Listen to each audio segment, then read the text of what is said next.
그러나 너는 말하기를 나는 무죄하니 그 진노가 참으로 내게서 떠났다 하거니와 보라 내 말이 나는 죄를 범치 아니하였다 함을 인하여 내가 너를 심판하리라. 예레미야 2장 35절. 그 유다 족속들은 하나님께서 애굽에서 그 민족들을 구원해서 또 가나안 땅, 그 풍요한 그 가나안 땅으로 인도해 주셨는데 그런 하나님을 잊어버리고 그 우상을 숭배하며 악을 행했습니다.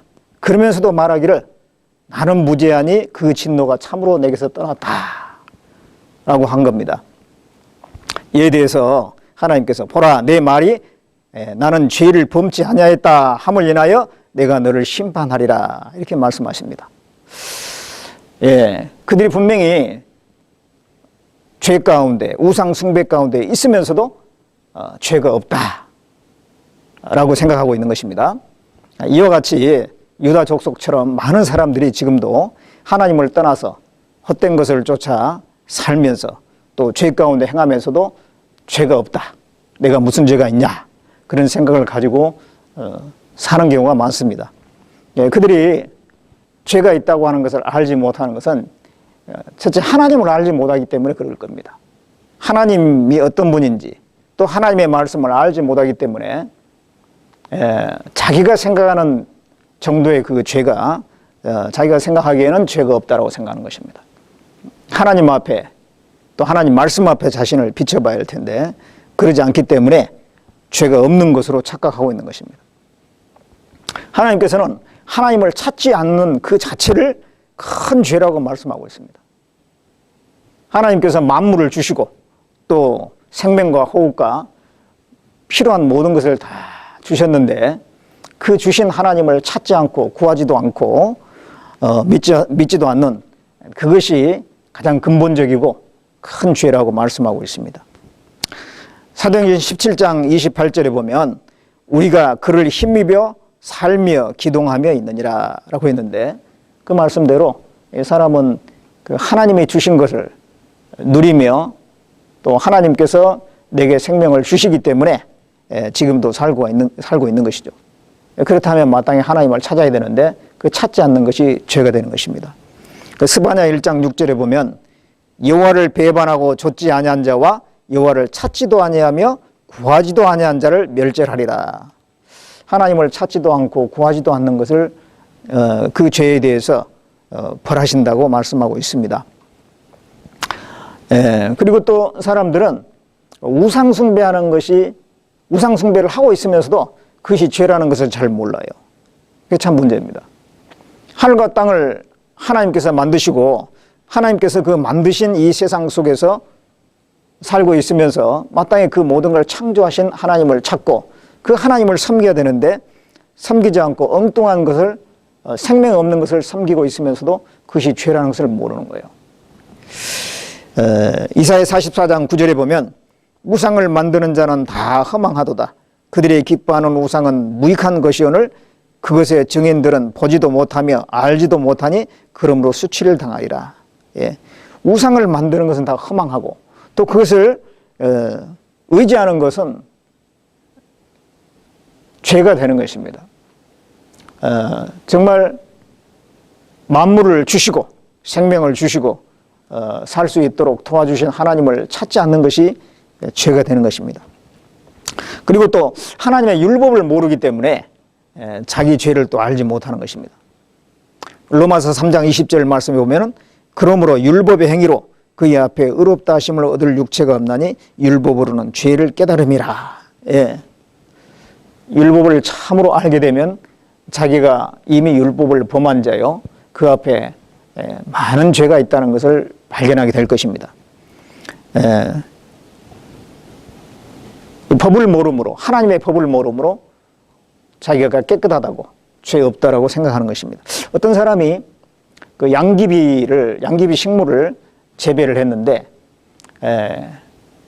나중에 그것 때문에 고소당해서 이제 법에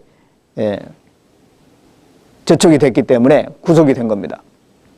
그 사람은 내가 양귀비를 재배하는 것이 죄인 줄 몰랐다라고 항변을 하는 겁니다. 그렇지만은 마약류 위반법이라고 하는 그 법에 보면 분명히 금지가 되어 있습니다. 그 법조항을 보여주니까 할 말이 없잖아요. 이미 그런 법이 제정되어 있었고 자기는 몰랐을지라도 그 법을 범한 것이 사실이기 때문에 발뺌할 수도 없습니다. 분명히 죄를 지었다는 것을 인정할 수밖에 없을 것입니다. 그 법을 몰랐을 때는 자기가 한 행위가 죄인지를 몰랐는데 법이 나타나니까 죄구나 그것을 알 수가 있습니다. 그런 것처럼 율법을 알게 되면 그 율법 앞에 서게 되면 자기가 얼마나 많은 죄를 졌는지 알 수가 있습니다. 또 사람들은 마음으로 짓는 죄는 죄가 아니다 또 그런 생각을 가지고 있어요. 그러나 하나님은 사람의 마음까지 다 들여다보시기 때문에 마음속으로 지은 죄도 죄라고 말씀하고 있습니다.